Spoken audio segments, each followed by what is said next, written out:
Thanks for agreeing to do this. It was really fun chatting to you on the SE Review show recently, and yeah, and it was nice. And it's funny, you get to notice people that you resonate with, and I realized you and I were definitely in interesting places in that conversation, and you definitely seem like somebody I want to talk to anyway. But I've now also watched a few of your videos, so yeah. That's super cool. So thanks for agreeing to do this, man. This is just basically a conversation about, you know, who you are and how you arrived, washed up at the shores of SE, and what your journey was to get here, and just find out a little bit more about you. So so yeah, maybe you could give us that story. How did you arrive in the world of SE? Yeah. So I actually was introduced to it in 2017. A friend sent me a video from Anthony Magnabosco, of course, and oh, that guy. yeah, you may have heard of him. And you know, she was like, "Have you heard of street epistemology?" I'm like, "No, what is that? Epistemology? That I don't even know what that means." And you know, I started watching his videos, and I was like, I just felt like instantly, I was like, "Oh, this is fantastic. This is." I think I had been watching Atheist Experience videos and stuff like that, and I was like, "This is much nicer." Yeah. Yeah, definitely. It seems a familiar story. Certainly, a lot of people have taken that route to SE for sure. But perhaps, what was it about you that your friend made your friend think rather that this would be something you'd be into? Yeah, that's a good question. I mean, I guess you'd have to ask her, but I think, you know, it's pretty easy to make a guess. Like, I like thinking about things. I like challenging ideas. I think in a previous life, I was more what's his name, Matt Dillahunty than Anthony Magnabosco. Right. Yeah, and so you know, like especially in college and stuff like that, I was super aggressive and like what you're saying doesn't make sense, and haven't you read the studies and that kind of stuff. And I think in my advanced age, I've started to mellow out a little bit. And happens to the best of us, fear not. Yes. yeah. That's interesting. So have you always I don't know if you hold a religious belief. I suspect not, given our previous conversations, but I don't want to assume. Have you ever I had a do religious not. belief? Yeah. I did. Yeah. So, you know, I was raised in a Christian household, and Right. we didn't often go to church as a family, but I would go to church with friends, or I went to a Christian kindergarten, in fact, a private kindergarten yeah. Um, and my grandfather, once he retired, he actually became a preacher. Oh, wow. He's always been very serious into his Christianity, and so it was always something we talked about. You know, we would read the Bible, bedtime stories, and stuff like that. So what went wrong? That's a whole thing, right? That's a whole big question. I guess what I can say is, I think even when I was, even maybe in like middle school, when I would be in church, it would make me uncomfortable to see all these people doing the same things. So I kind of had a leg up, at least in that respect. Like, I've always been weirded out by groups of people doing the same thing, repeating the same words. Yeah, actions, it's something about ritual kind of weirds me out. Yeah, it's sort of the but negation of self, isn't it, when you see a group behave like that? it's something. Yeah, I mean, I feel the same way in a room full of people who are watching football. It's like, what are you all doing? It's so strange. I don't know. Like, it becomes this sort of tribal thing where, yeah, like you say, it's almost like they lose their identity and they adopt this group identity, and it just kind of has always weirded me out. But obviously that didn't really affect my belief. You know, I still prayed to God, and it's a pebble in the shoe, though, right? But it was certainly a pebble. But yeah, I think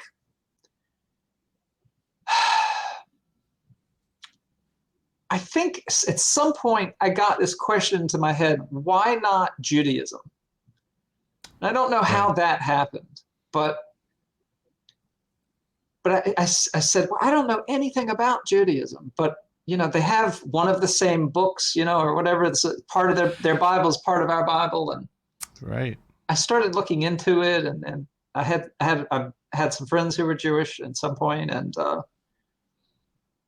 I don't know. It really lost its pull when I realized I couldn't defend Christianity over Judaism. Interesting. And so then I became a deist for a couple of years. And I remember thinking, it's so, how can evolution explain music and love and things like that? And, so there has to be something else. Atheist fails. Yeah. Evolution can't explain Britney Spears, so right, exactly, yeah. There must be something else. It's not just about perpetuation of life, but then I really, in college, I started reading, Richard Dawkins' Selfish Gene. I think that's was the nail in the coffin. I could see how everything sort of has a plausible explanation, and that was enough for me. I love his idea of extended genotypes. Are you familiar with that? I think he addresses it in the Selfish Gene, where he talks about this idea that there are external expressions of our genetic predispositions, right. and the classic example is a bird building a nest. Right. Like a bird doesn't observe the parent building the nest. It just it's just an innate behavior, clearly genetically driven, but it's a change that happens in the world, not to the physical entity. So the genes are essentially determining something's effect in the world. Yes. It's quite a remarkable idea. Once you realize that kind of thing is possible, a lot of other things start to click into place, I think. Yes. I feel like there were a lot of ideas in that book. I mean, the from the title, the idea that it's the genes that are the replicating entities, not the people, or not the life form. We're a secondary consequence of genes being really good at looking after themselves. And that's quite a humbling shift of perspective from a religious perspective. Yes. I like that. The title amuses me because in one of the re-releases of the Selfish Gene, Dawkins is complaining how he just got hundreds of letters from people complaining about the fact that they're not selfish, and that genes can't be selfish. No. Their argument was that his book was trying to prove that we were genetically selfish, that human beings are selfish, and I see. they had just read the title, assumed that that's what it meant, and wrote angry letters. Oh, I see. Yes, the gene that controls selfishness. I see. Yes, we're all selfish genetically. We can't escape it. Put that together. Yeah. Which is kind of interesting, because I think selfishness is actually a really powerful component of human behavior. And it has a bad rap, right? We intrinsically feel selfishness is a bad thing, but I actually think selfishness is a sufficient grounding for all moral values. It's very difficult to say that there's a moral intuition that you have that isn't in some way grounded in self-interest. Yeah. I think it's a spicy take, but I actually agree. Maybe I like spicy takes. All the best takes are spicy. So from Dawkins to then, I guess, a broader interest in atheism or science? I think I've always been, I think, obsessed maybe is the right word with religion, like trying to talk to people and I think back then, this was, so to show my hand, this was 20 years ago. Right. Anybody who would talk about it, I would talk about it with them, and I would, I'm driven to go, why? What gets you there? But I didn't really have any.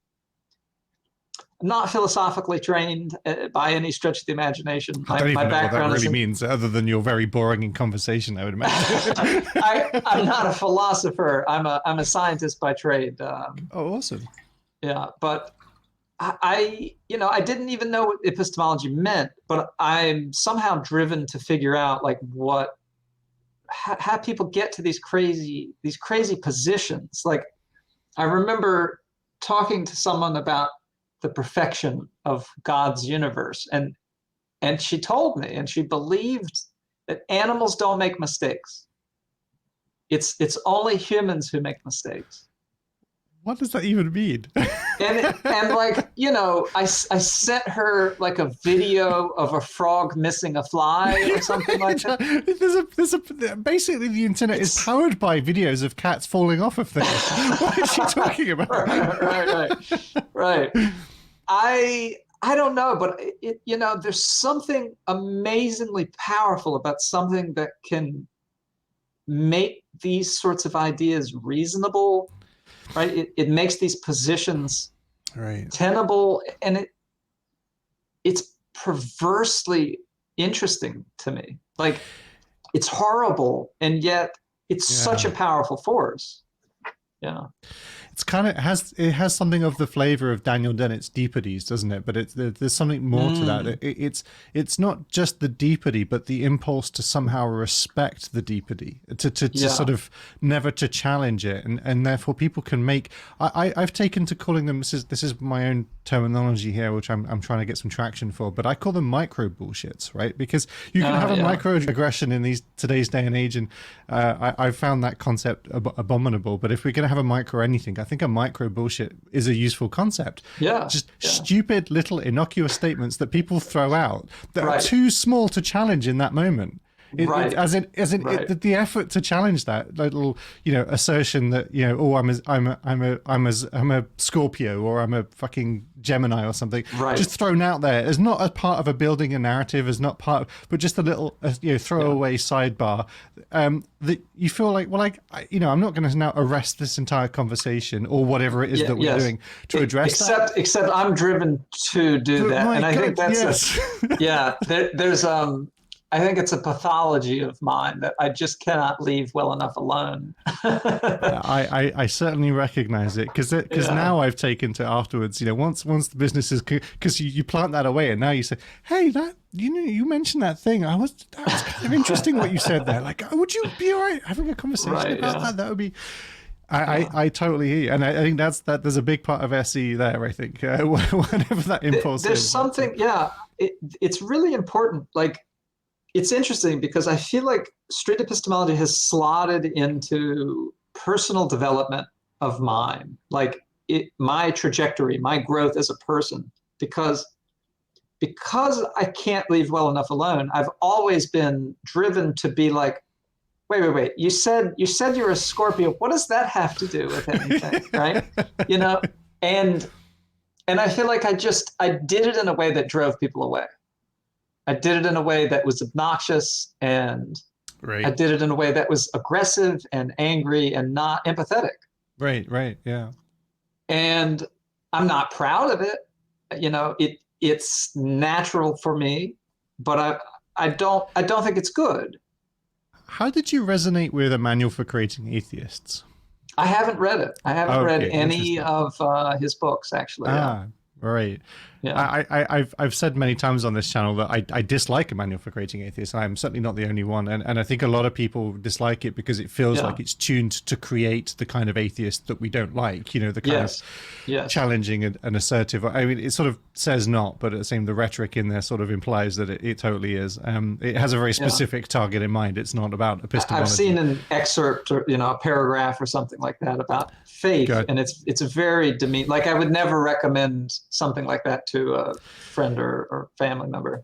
Indeed, and I think empathy is really important, and I've said this a few times as well, which is the idea that we have to recognize that were our situation and circumstances different, we could have been the person holding the micro bullshit. Like, if you're growing up, I'm full of micro bullshit myself. Exactly. I know for sure I'm not immune to this stuff, and I think this is like. I think admitting one's own fallibilities in these spaces and inability to be consistent, which is another heretical thing in today's culture, it seems. But acknowledging it, embracing it, just saying, look, I am wrong about most of the things I probably think I'm right about. Like I'm happy to say that, but I'm not going to change my mind until somebody convinces me. And even then, I don't think I'm right.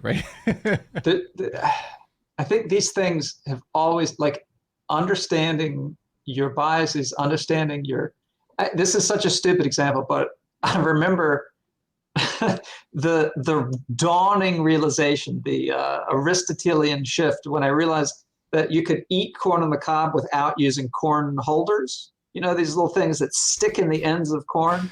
Yeah. I'd grown up eating corn on the cob with these little holders. Okay. And it's just, one day I was like, you don't have to use the holders to eat the corn. And it felt like it's obviously a lie. How can I continue? It's obviously a trivial sort of thing, and it's funny to even call it a realization, but in my head, that's how you eat corn. I don't know. And so it's almost like that feeling is so fantastic. Realizing that the world is bigger than you thought, realizing that the world is, I don't know, more complicated. I know I'm talking about corn holders, but there's that's something good about like that stepping back and going, I had a wrong assumption here. It's not realizing your biases that's important. It's realizing you're blind to your biases. Yeah. Yes. And I think I didn't even think. Yes. Yeah. That to me is the thing, because like the moment you I will never forget Daniel Kahneman, who wrote Thinking Fast and Slow. Did a whole bunch of work on this, right? And he turned around and said, despite him committing his entire career to learning about cognitive biases, he's no better at spotting them than anybody else, which tells you what you need to know. And actually, it's one of the things that's really charming about street epistemology, is because you're essentially, the one thing that we're quite good at is spotting them in other people. Once you become sufficiently versed in them, like you can point them out in others all day. You won't notice that you're doing them. It's incredibly difficult to do SE on yourself. It really is, yeah. And so it's helpful, I think, to have that conversation and have someone. But the obnoxious atheist is not a help to anybody. I think it's interesting. This is another example for which this is slotted in, and like it found its moorings, because in technical stuff. So I'm a programmer, and like I've forever known that it's much easier to sit with another person and brainstorm. Right. Or, you've got a technical problem that you're trying to solve, and you go, hey, what about this? And then they go, oh, yeah, that part of it is good, but it has this problem. And then it just builds so easily. But to do that yourself is so difficult. It's not even, how many times have you had a coding problem that just seems totally irrational, intractable? There's just no progress to be made on it. This is completely baffling. You take it to somebody else, you sit down, you explain why it's impossible, and halfway through the explanation, you realize exactly what's wrong. Because you've had to externalize it in some way and process it slightly different to do that. Thinking it through to explain it to somebody else is incredibly powerful. And again, SE is great for that, I think, because it's not even. I take it you're questions. A programmer? Afraid so, yeah. Well, I'm a web developer, so some may argue that that's also on that. So I do have JavaScript. I'd like to, like, for your listeners, for your viewers, there's this concept in programming called rubber ducking, which you're probably familiar with, and it's this process has been observed. This process that Will just described has been observed so many times, so frequently. You go to your colleague and you say, hey, let me tell you about this idea. And then while you're explaining it, you realize a solution, or you realize a problem that we've codified in our society. Before you go and you bother someone else, talk it out to a rubber duck first, or the wall, or, whatever. But imagine that you're trying to explain the problem to another person out loud without another person having to be involved. And it often works. It's amazing. I find one of the things that really helps me spot the problems in my logic and reasoning is confidently explaining it to somebody else as if it's impossible. And the higher the stakes, the more that's at risk for me. Like the more embarrassing the consequences of being wrong about what I am, that's the faster I'll spot it. I will see all of the spelling mistakes in my emails after it's sent. Yes. Like not before at all. I could proofread it like a motherfucker. I've gone through this 100 times. Clear, cogent, coherent, beautiful prose. I send it and I suddenly realize half the words are missing and parts of it are literally on fire, and I'm like, what the fuck did I just send? And you're blind to it. And it's only when the stakes are high that you suddenly... So I've often found the rubber duck ineffective because the duck and I are very much on the same page about the situation. I think, I mean, the rubber duck is completely neutral as a thing, but I feel like you almost have to imagine your interlocutor as being either skeptical or naive, or so this is another thing where this is slotted in at the perfect place at the perfect time for me, because I've been trying to transition to becoming a teacher. Awesome.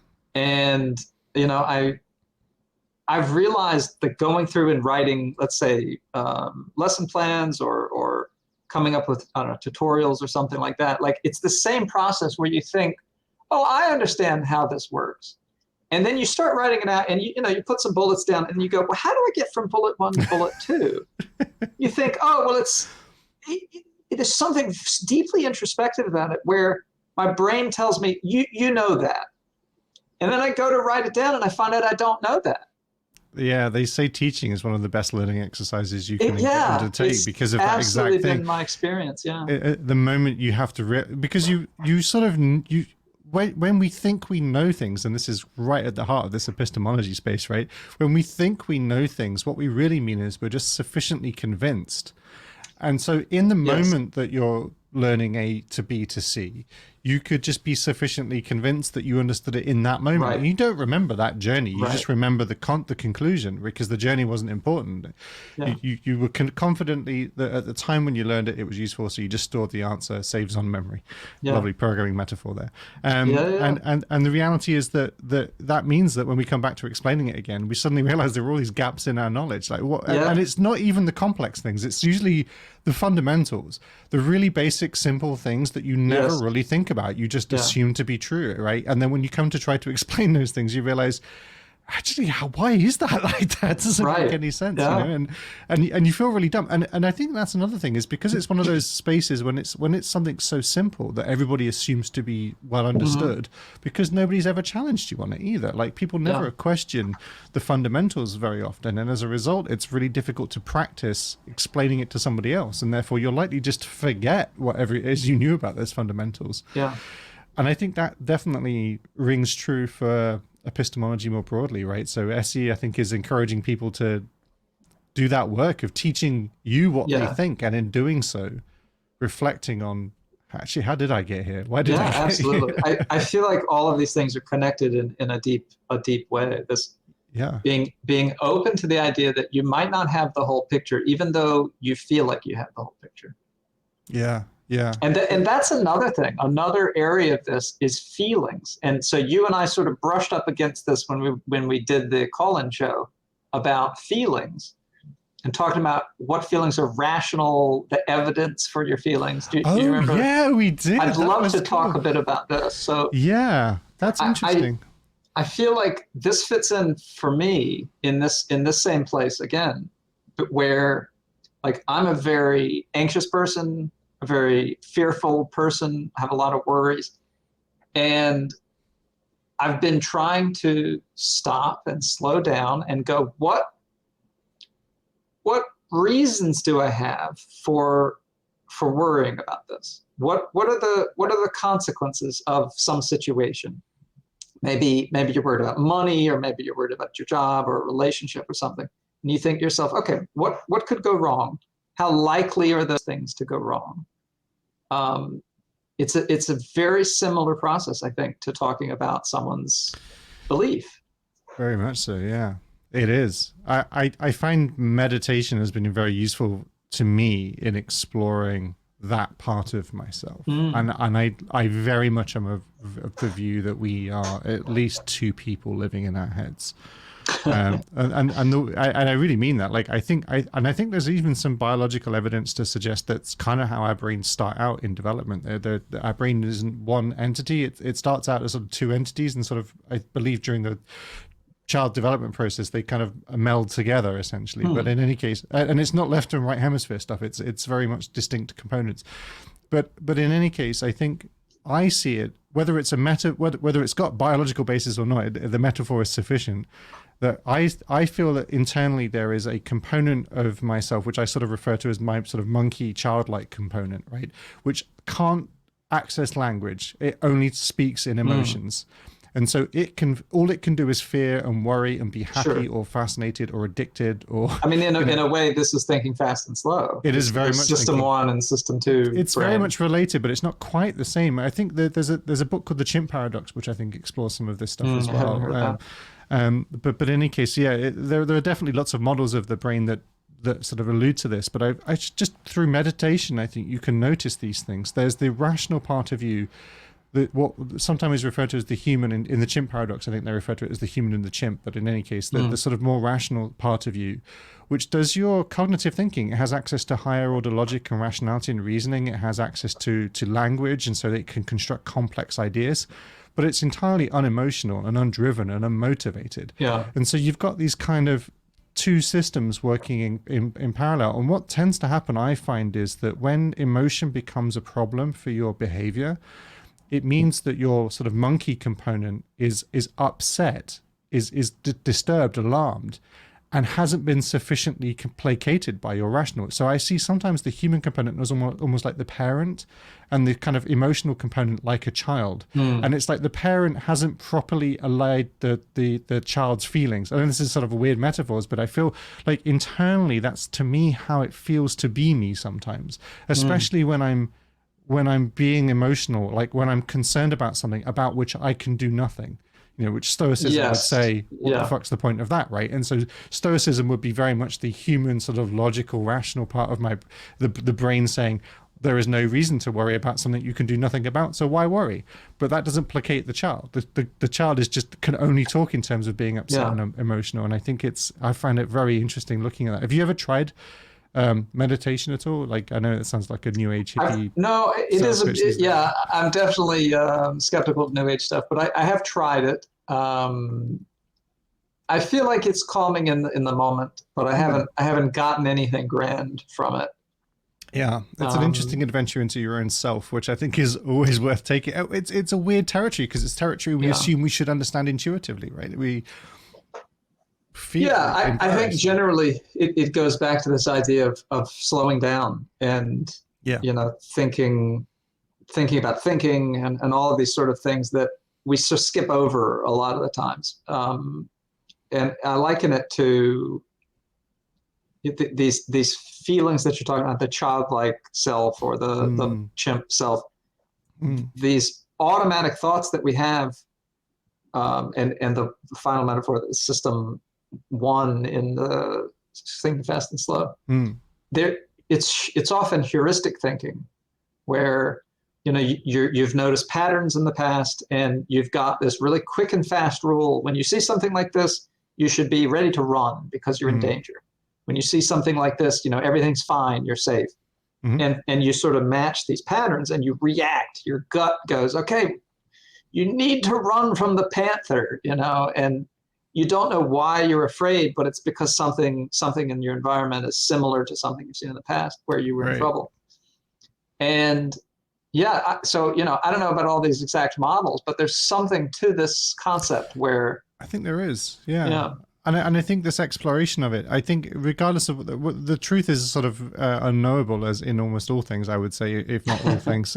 But I think we feel slightly embarrassed that we don't know how to explore our own psychology a little bit. And a lot of people therefore don't do the work. And I think the moment you start to do the work of thinking about who you are and why you think what you think, not just from an epistemology perspective, but from just a raw experiential perspective, I think it's fascinating. And I think meditation is one of the routes that you can get to start to explore that, but it's certainly not the only one. Well, I think I'd push back on it just a little bit on that idea, to go back to something earlier that we were talking about. It's so much easier to do this with somebody else. And so what I've been doing in my life is having friends there who are ready to go, okay, I hear that you're upset. I hear that you're afraid. I hear that you're anxious. Tell me what you think might happen. Right. And then I try, because it's putting me in that system 2 mode. It's putting me in that slow, rational mode. And I'm going, okay, well, this could happen and this could happen. How confident do you think those things are going to happen? What evidence do you have for those things? And like, it's the same format, right, as an SE talk. It's the same questions you'd ask somebody who believes in God. It's the same questions you'd ask somebody who, believes in karma. But you realize that all I have is the feeling. All I have is this anxiety. All I have is this fear. Yeah. Maybe there's not a real good reason to be holding on to this emotion. It's almost obvious and uncanny how similar it is to the emotion that holds you to a belief in God, or the emotion that holds you. It's wild. I think so. I think there's definitely a part where, so one of the things that I found useful for myself is talking to myself in my head, which is I'm making a conscious effort to address the chimp component, childlike component of my mindset. And it's been remarkable how much that feels like it's helping.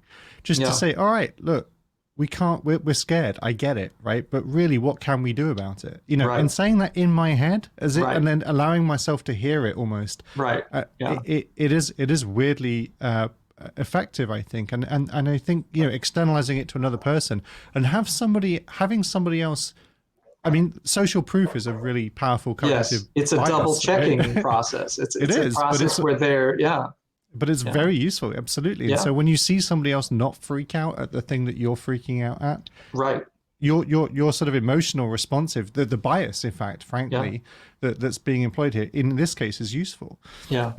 And therefore almost all of these biases exist are essentially logical heuristics that we've built in that are more often than not better for our survival, which is kind of why I think emotion can't be discounted as not knowledge but evidence of a sort. If you have an emotional response to something, it is at least something to base your decisions on. It's certainly not sufficient and should be abandoned the moment we have better stuff, but like in the moment, if all you can be is afraid of the spider, right? That's reason enough to be afraid of the spider, right? As in, you've got no better knowledge of whether that's a good friendly spider or a dangerous spider or not. Maybe it's sufficient just to be afraid of the spider and act. What we need to do is move past that in the presence of better information and realize that this may result in behaviors that aren't helpful or useful. But in the moment, I think it's a perfect example. I was bitten by a spider when I was 5. And I've been sadly no, but I have been terrified of spiders since, to the point where I see a picture of one and I have to look away. And the same process can be done there. You think to yourself, okay, let's say there's a spider on the floor and I have to do something about it. My gut instinct is to run. I'm in danger. I'm in trouble. I'm going to get bitten again. But you have to slow down in order to engage that other part of your brain that says, okay, I can get a shoe.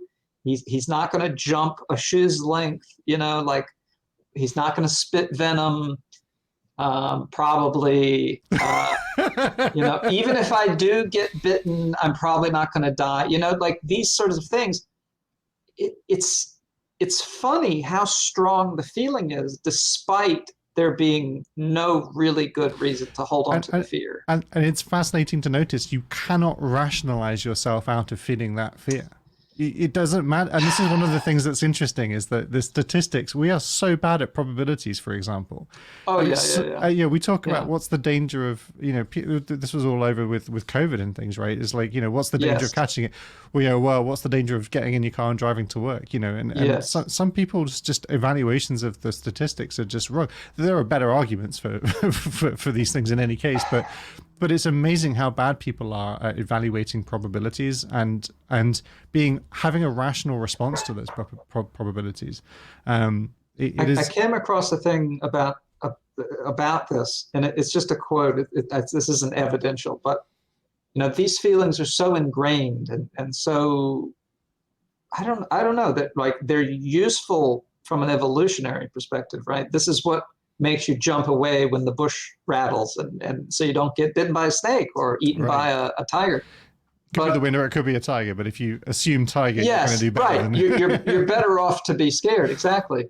And so I think these things can change, but it takes time and it takes exposure, right? The way that therapists, prevent you from being afraid of dogs or spiders or whatever is through gradual exposure. You see that you're not dead, even though you're petting a dog. And over time, that process kind of gets dulled and dulled and dulled, and that emotion isn't so strong. I think this is the same thing that has to happen if you're trying to extricate yourself from a God belief or from any other sort of life organizing belief. I think that's interesting because one thing that's worth noting in those examples is that in the example of overcoming your irrational response to a dog, you have to sort of see yourself go through the trials of fire, and you have to put in the work. That's what I missed out. But yeah, it takes work and effort and time. It does. And the problem is that we feel like intellectually we should be able to skip that with rational arguments and heuristics, but we can't. There is a part of us that will recognize, okay, I know the chances of X happening are just astronomical. And it can be really frustrating. But people still buy lottery tickets, right? That's clearly a demonstration people don't understand odds. But like the reality is that I think that we can't circumvent. Again, that's the emotional part of ourselves, the childlike part. We'll still be afraid because that part of ourselves, I think, just doesn't get statistics. And the problems come when that part of our psychology drives our behaviors. Because it's just not good at adapting to a world that we're living in today's day and age. And it naturally does. I think for most people, they react based on instinct. I say they, but it's me too. It's everybody. Exactly. I'm just as afraid of. I'm not so bad with spiders. My wife literally screamed the house down literally a few days ago and came running up the stairs and demanded I tackled the monster that was in the hallway. And so I manfully strode down, captured it in a glass, and then threw it. She wanted it incinerated. In fact, if she could have had her way, I think she'd have had it decapitated and left on a pike, so as a lesson for the other spiders. For the lessons for the others. Yeah. But I just dispatched it out the door. But in any case, these impulses are very real. But the other thing about the rustle in the bushes that we still have that fundamental kind of sense of is agency assumptions, like assumption that there must be agency. There's a consciousness behind the things that are happening, because that's the thing we're most that's the real tiger. It's not a tiger, it's something that's conscious and therefore may have an agenda. There's a whole set of these things that societally and personally we believe, like if there's something out there that has a pattern to it, it must be an agent. If there's a problem, something must be done. That's another common one, where it's often a good solution to actually not act, to wait, to get more information. And this is another thing that I've come through from the technical direction, where delaying decisions is a really good technical strategy because you have a better picture of what. And it's, that's almost always true, but we can't always wait for more information. There's a beautiful example of this. I think this comes from Freakonomics, but which is a great book if you haven't read it. Yes, it's good. The example of the goalkeepers, where statistically, like the best place to shoot is directly at the goalkeeper, and every football player knows it, but no football player will take the risk of the embarrassment of shooting directly at the goalkeeper, because the goalkeeper's likely to commit one way or another. But so statistically, you're way better off just pounding it right. There's a lot of those sort of catch-22s, or not exactly catch-22s, but where the domain knowledge is in conflict with the analytical knowledge. Or there's certainly unnecessary complications. You're not just solving for how to score the goal. They're trying to solve for scoring the goal and looking like a superhero, looking great, and not and avoiding looking like an idiot. The social cost in this example is therefore much higher than the actual cost of losing the game. this goes back actually to maybe try to find a thread. This goes back to my journey to SE, because I had in 2018 and 19, I was working on the statistics project. Awesome. Where I was collecting statistics for a online competitive video game. Awesome. And I was trying to communicate to a lay audience of often teenagers, right? Because it's people playing these video games, trying to communicate to them what the statistics told them about strategies and choices and play in order to be effective at the game. No one had done statistics for this game before. And so the society, the community that was organized around this game had its own beliefs about what was good, what the experts had said, quote, experts. And a lot of that stuff didn't jive with this data that I was finding. Like this one thing that you can choose to do is actually seems universally bad. And I don't know why you all think this is a good thing to do, but it's not a good thing to do. There's no way this can be a good thing to do. And this was another stepping stone in my process where I got so frustrated because I had mountains of data. I mean, millions of matches. It's a great place to collect data. Yes, yeah.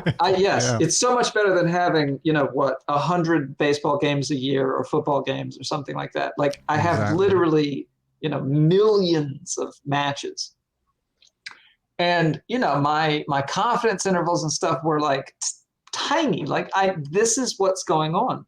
But to try to tell the community this, the pushback was unbelievable. They were saying, you must be doing something wrong because you're getting results that conflict with our experience. That conflict with our beliefs. Yeah. Our beliefs, yeah. And so I'd go through this.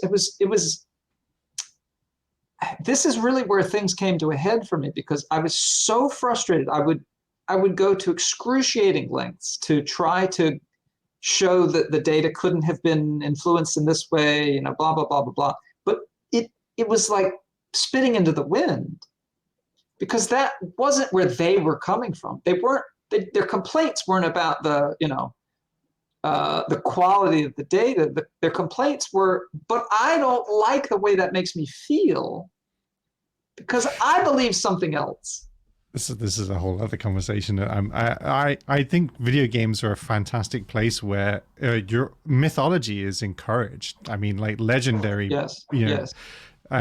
stories about pro players are held up to these literally legendary beliefs. Yeah. Absolutely, and it's remarkable. But also the legends of the games themselves, the mythical glitches, the hidden developer content. Absolutely, yeah. Even when I was a kid and we played Nintendo, people would say, if you do so and so and so and so, it'll unlock a secret. The mythical cheat code to remove Lara Croft's clothes in the shower scene. Right.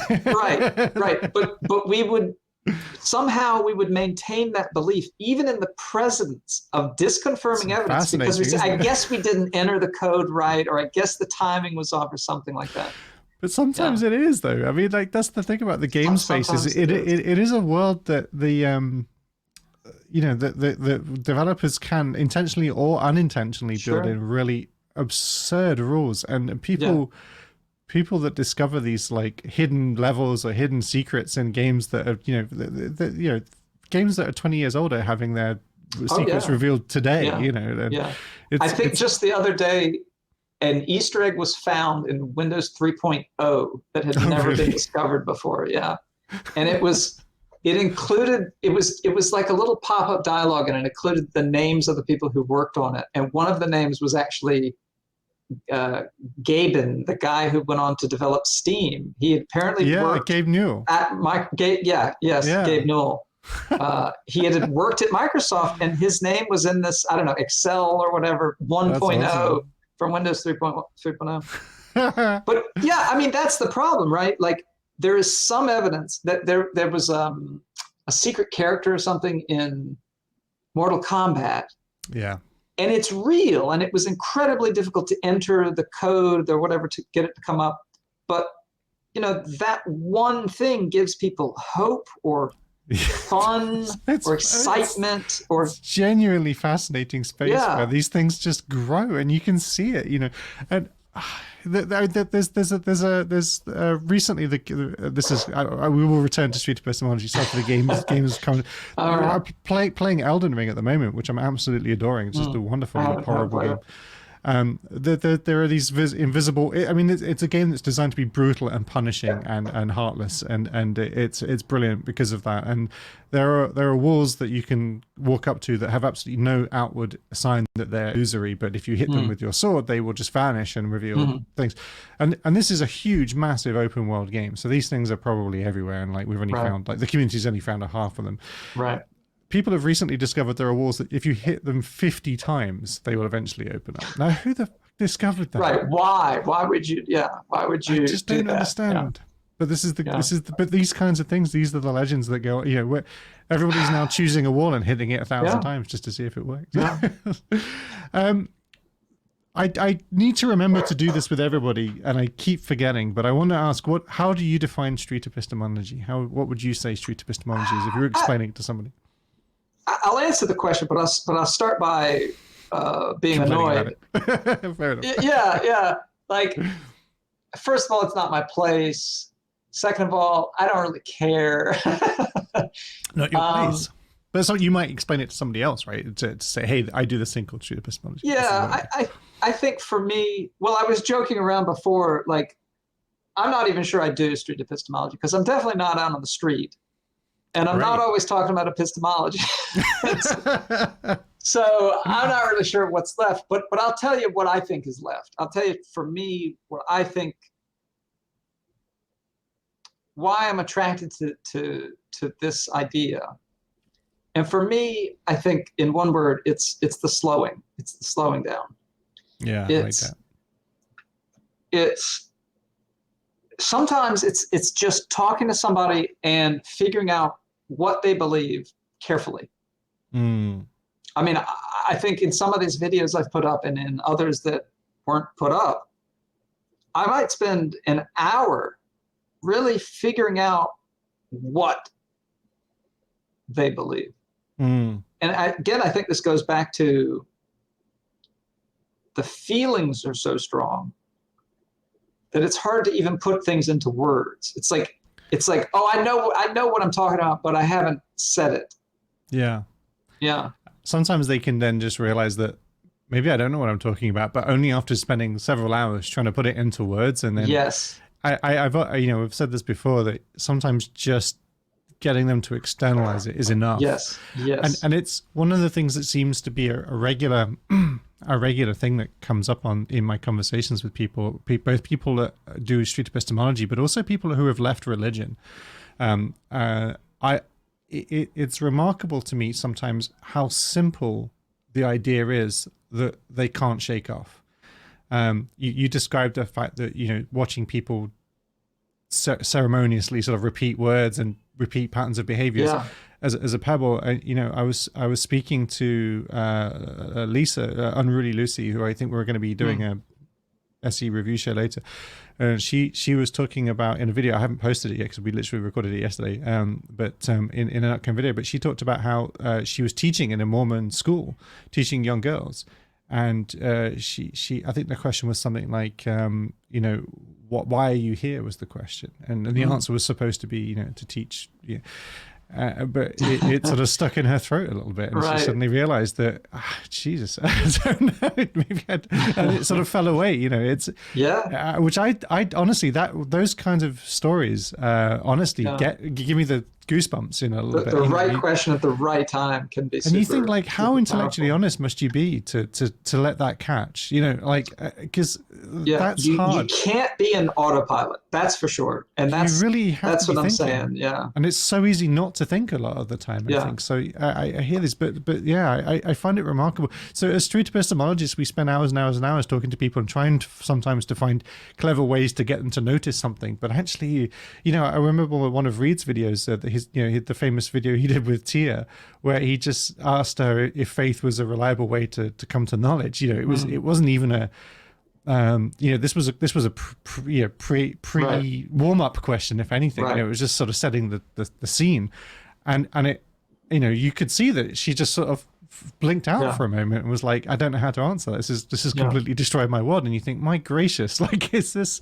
So I find this really fascinating, and I think you're right. Like, sometimes just talking to people, getting them to externalize it, and then sometimes just one simple question, and then let them think about it. And I think they have to be in the right place.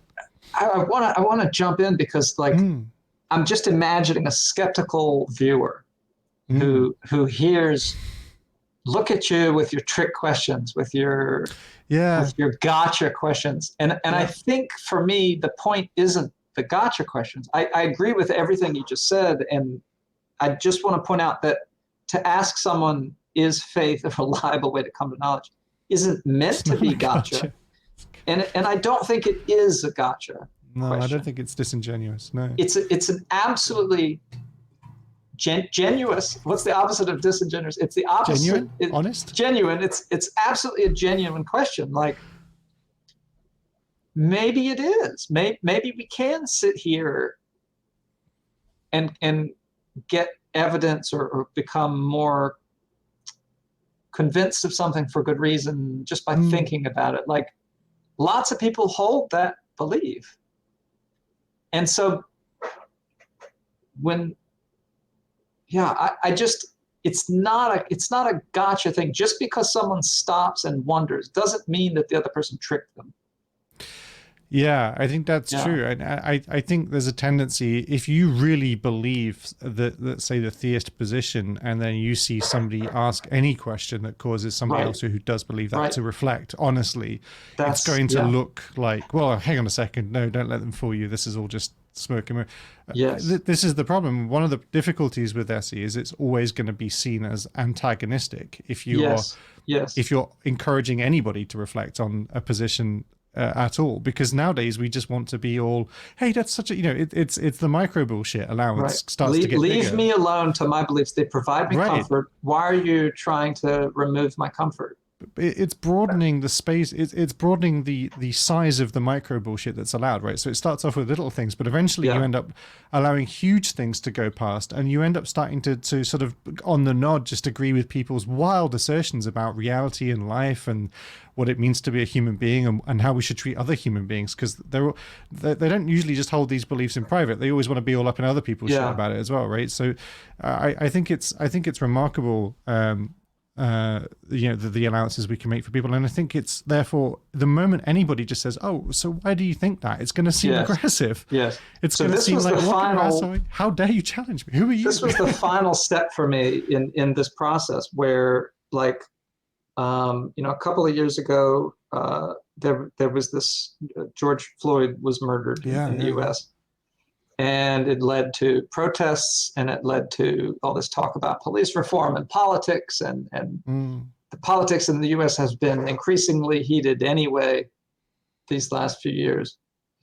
And I saw a survey result. I can't remember who it was, but it was some think tank.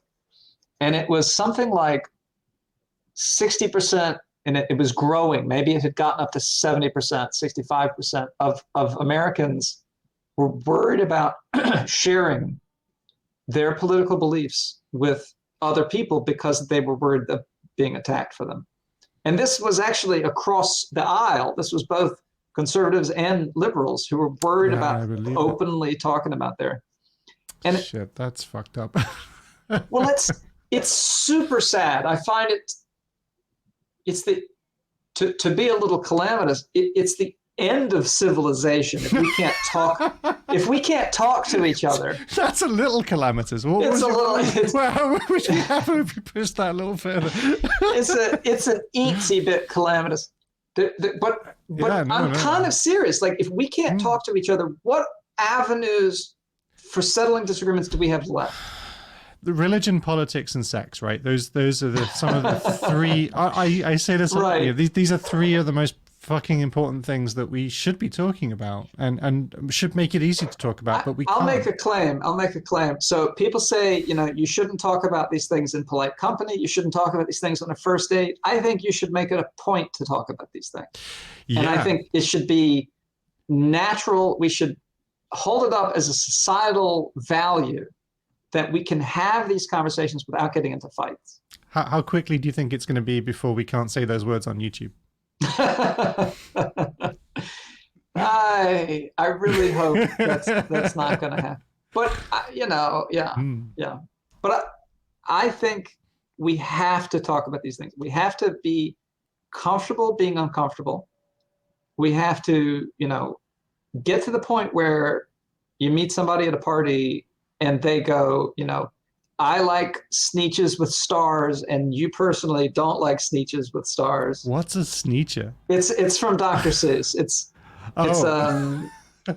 a satire on racism in a way. But Gotcha. The point is like. Sorry. Just pause that from my perspective for a moment. I understand. But it's a meta variable, right? It just I mean it to say this person has a disagreement with you, right? And you're in one camp and they're in the other camp. And I think it's all too natural to go, I don't want to disrupt the party. I don't want to make this person uncomfortable. Right. I don't want to be uncomfortable. And so I'm just I say nice to meet you and walk away. Yeah. I think street epistemology gives us tools where we can actually have a decent conversation, interesting conversation, a peaceful, kind conversation with these people and say, I don't really know much about that. Can you tell me about that? How did you come to that belief? And it doesn't have to end in violence. Here's the thing. I also think that a lot of people want to talk about these things. I do too. Yeah. But I think they don't want to talk to them with people that want to talk to them. So if somebody comes up and says, hey, I would like to talk to you about politics, fuck that, because that person doesn't want to talk to you about politics. They want to tell you about their politics. They want to argue. Or they want to fight. Yeah. And so we've learned to be suspicious of people's motives when these things come up. It's too often associated with rhetoric. So conversation, absolutely, we have to be able to talk. Sex is one of those things that's still a taboo. I've had this theory that maybe in 100 years, if we're still here, not on this call, but in general as a species, but if we're still here, we will look back at the attitude that we have to sex and nudity and see it as weird and like nonsensical and irrational, because I think it is. I think we have there's a lot of stuff that's weird. There is, but I feel like many of our learned behaviors around sex specifically have come from puritanical, religious, frankly originally British religious narratives that I'm gonna make an attempt to generalize this regardless. Sure. Like if you look around at the things that you feel squashed about, talking about salary at work, I think is a perfect example. That's not it's not religious. It's not, like the sex stuff might come from religion. The sex stuff might come from your parents. Where did this come from? Where did the idea that you shouldn't talk about your salary come from?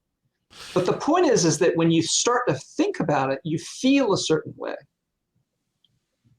And I think we should all be more observant that the feelings that we have might not be something that we want to live by. I think salaries at work, this is too interesting. I think salaries at work might be different. I hear what you're saying. I'm not sure. I'm really not sure. But here's another thing. Like how difficult is it to think out loud nowadays? Because for fear that you may say something which you may want to, withdraw or not want to die on the sword for, but nowadays there's a feeling that almost everything you say you're going to have to die on the sword for if you're wrong. And the one thing that we will not stand in society is people changing their mind. I mean, then you're done. You leave immediately. Yeah. Well, one of my I won't say heroes, but one of my favorite real world cartoon characters was Christopher Hitchens. I had a huge respect for Hitchens, as a lot of people I think do. But one of the things I always found one of the most remarkable things about him was how he changed. He's changed his view. He went from the left to the right, maybe not the right, but he certainly went from the left to not giving a shit about being on the left or the right necessarily. Yeah. And made it about views. And I think, I really wish more people noticed that component of him. I think it was, he talked about leaving Marxism, and having to let it go. And I think that anybody that's willing to do that and let go of a religious view, I think those people even if they go from atheism to religion, I would say, I think having the courage to at least change your mind or redefine yourself or recognize that, you might not be certain in this moment and you might need to change your view. I think that's a remarkable thing that should be applauded, but it seems too often today in society that's the sort of thing that will see you no longer having a voice. I think everybody should think about a time when they've changed their mind. And if they can't think of one, maybe be on the lookout, because it surely it happens. But that's terrifying, imagining. But to be aware of what that process is like. The example I've talked about before, I have a friend and we watch magic shows together, like Penn and Teller's Fool Us. Oh, I love Penn and Teller. Yeah, amazing. And we often disagree about how the trick is done. And I'll notice myself actually getting mad. Which sounds so juvenile, but it is what it is. I actually get mad that the other person thinks that it was done with mirrors. And I think to myself, what an idiot. What a cliche. It couldn't possibly be done with mirrors. Right, what a cliche. They're so ignorant. So okay, if there's one thing anybody who's still watching takes away from this, it's this. It's apply street epistemology to these personal interactions. So what I've started to do is I've started to say, okay, you think this is done with mirrors? They go, yes, mirrors. And I say, how confident are you? Yeah. And I've done this a few times, and because my feelings are in such a way that I think she's at 100. Of course, yeah. Because she's saying, I think it's done with mirrors. How language works. Language makes very definitive statements, right? Yeah. And she'll come back and she'll say, I'm at 60%. And I go, oh my God. The emotions all unravel. And I go, oh, we can still be friends because honestly, I think you've got some work to do there, but yeah, I hate you. Because honestly, I'm at 40%. I just can't imagine how you'd be at 100%, and that's where I thought you were. It's one of those brilliant problems of language, I think, that people need to pay attention to, and I think that is definitely a thing within SE that I think is really great, because I've fallen into that so many times. Also, asking for definitions of words that you know the definition of. For Christ's sake, it's not really important that you know the definition. It's important that you agree a definition. That's way more important. Yeah. And I think those kinds of thinking tools, I think SE is very good at helping people to notice and to apply it. And it's not just in an SE conversation, but I would say definitely in just everyday conversation. It's really good. Yes. This is something I feel like, I've put up a handful of videos, but the way that this has impacted me more is just interpersonal communication. Yeah. Yeah, you talked to your brother. I saw that. That was quite an interesting one. I did. Yeah. I mean, you have to remember, like, the things that are on YouTube are curated, and it's always strange to have a camera on you. That YouTube's its own thing. Yeah. But I want people to understand that they can do this without a camera, without making it weird. It's not content. It's a conversation. You have. The example I keep coming back to is, your partner or your friend comes to you and says, oh my God, I'm going to get fired. My boss hates me, right? Something like this. And they're feeling terrible. Mm. One way to approach this situation, right? People naturally want to say, oh, no, don't worry, you'll be fine. Without any justification for that. Yeah, without any knowledge, because they're just thinking about the feelings, and that's fine, and sometimes that's what people want. But if this is something that's really troubling them and they're losing sleep over it, and they're stressed out about it, like, you can have an SE conversation about this and say, okay, what do you think? You think you're going to be fired? Is that right? And they go, yeah. Like, okay, what evidence do you have? And you say, well, what's your confidence?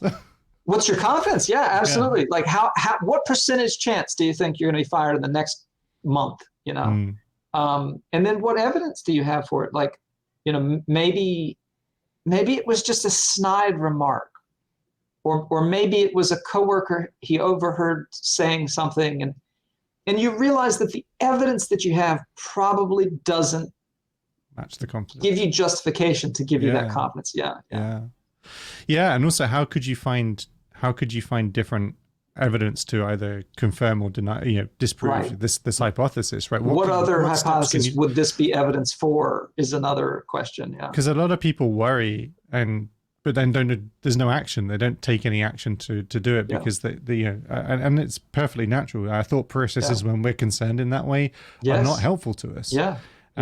It puts our minds into it, which is why talking to somebody else can be extremely helpful in those moments. Right? Because and so just asking what could you find out that would change your mind, and then maybe you can actually go acquire that knowledge. Like exactly.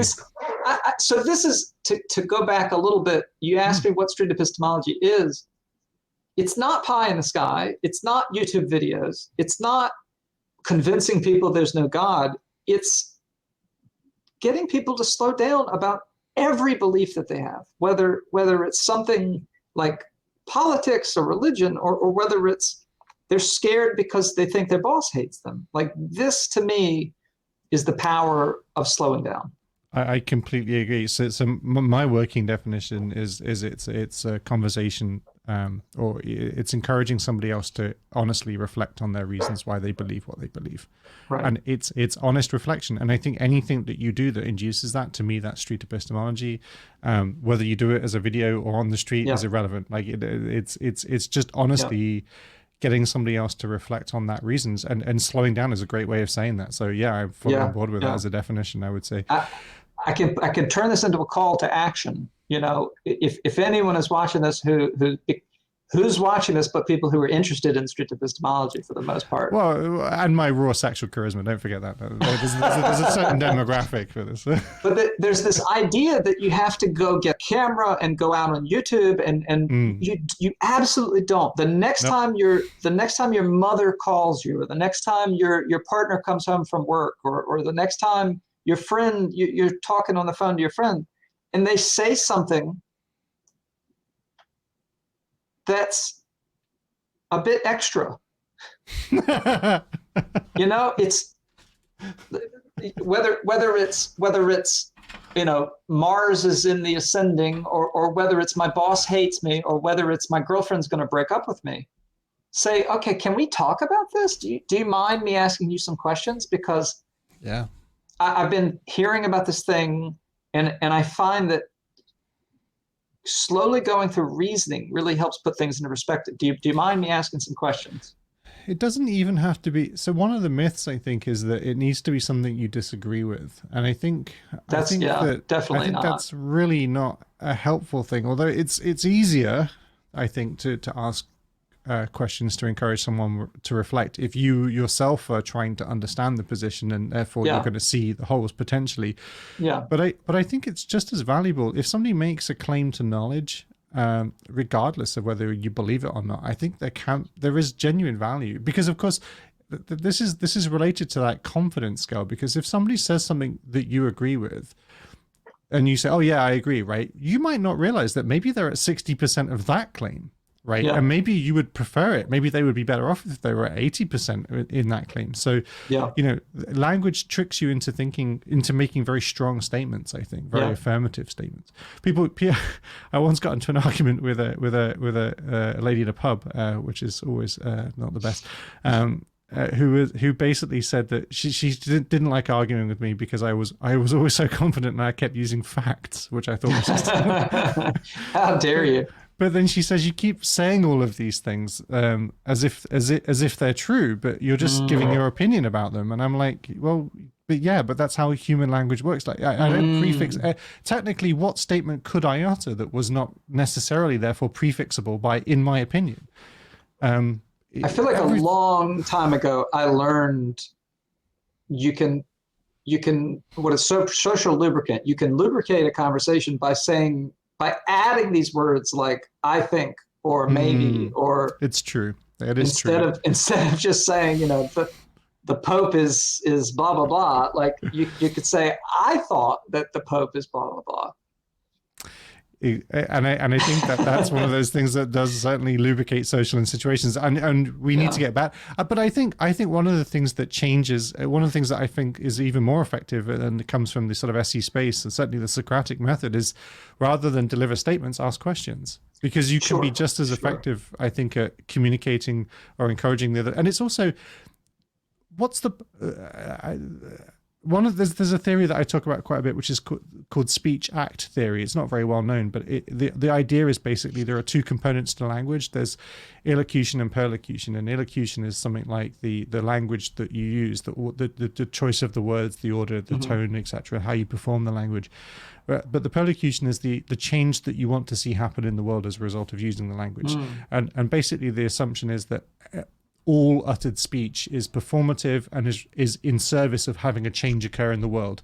Yes. And a lot of people don't spend enough time thinking about what that change is that they are looking to have happen. And therefore... I have a belief that I think is equivalent to this, and I think people consider it to be quite spicy, which is that all communication is manipulation. So it depends how you define manipulation. But it depends on how you define manipulation, but I think it has the same gut punch as what you're saying. Yeah. Essentially, you're trying to change something. Yeah, exactly. And I think that would fit. So I would say that would be definitely within that thing, that sort of speech act theory space for sure. Yeah. But I think it's interesting that we don't spend enough time thinking about what that change is or how we go about achieving it. And sometimes we can get used to placating our own internal urge to say something, wanting to. So for example, there's a wonderful phrase that's very applicable to many meetings that I've had, which is everything's been said already, but not everybody has had chance to say it. And I've been in many conversations like that, but this speaks to the fact that sometimes the thing that we're trying to do is make ourselves feel better and externalize it ourselves, and sometimes also just be socially seen as knowing something. You'll see these people that will butt in needlessly with facts and figures because they want to be seen as, because they know those facts and figures, and Christ, why do they know them if they're not going to? Exactly, that somebody's going to have to give them some points, right? And they so spend all the time learning these things. And what else are they going to do with them? So they splurt them out all over the place, and they don't realize they're making themselves disagreeable to people, and that they're actually making it harder for people to like them. But this is an urge people have, and I think it's interesting to notice that sometimes just asking questions is a much more effective way of communicating your own ideas than maybe just asserting them and shoving them down people's throats. Chucky, it's well over the hour. I've made myself a promise when I started these interviews. I try and keep it to 20, 30 minutes, and I'm terrible at that because I keep inviting really interesting people on and wanting to talk to them for quite some time. But Chucky, this has unsurprisingly been fascinating. I'm looking forward to a podcast or at least a YouTube series or something from you, which is Chucky's Spicy Takes, because I'm liking your spicy takes. So we should talk about some more of your spicy takes in the future. I would genuinely welcome that. I really hope that becomes a thing, because that's going to be. This honestly is part of me that really hopes it becomes a hot mess as well. I really want it to become a hot mess. Chucky, it's been an absolute delight and a pleasure, mate. Thank you very much for doing this. I've really enjoyed it. Oh, is there anything you'd like people to know? I should ask you this question. I'm really bad at this kind of thing, to be honest with you. Is there anything you'd like people to know about you? Any hobbies or things if they're going to interact with you on Discord? I forget all the time to ask the general questions, but you're a programmer we've discovered? There's nothing important. There's nothing important. Yeah. Such a terrible host. Chucky, it's been a genuine pleasure. I really appreciated it. Thank you so much for doing it. I'll put a link to your channel in the description and all that good stuff. But until next time, thanks very much. Goodbye. All right. Thanks, Will. Cheers.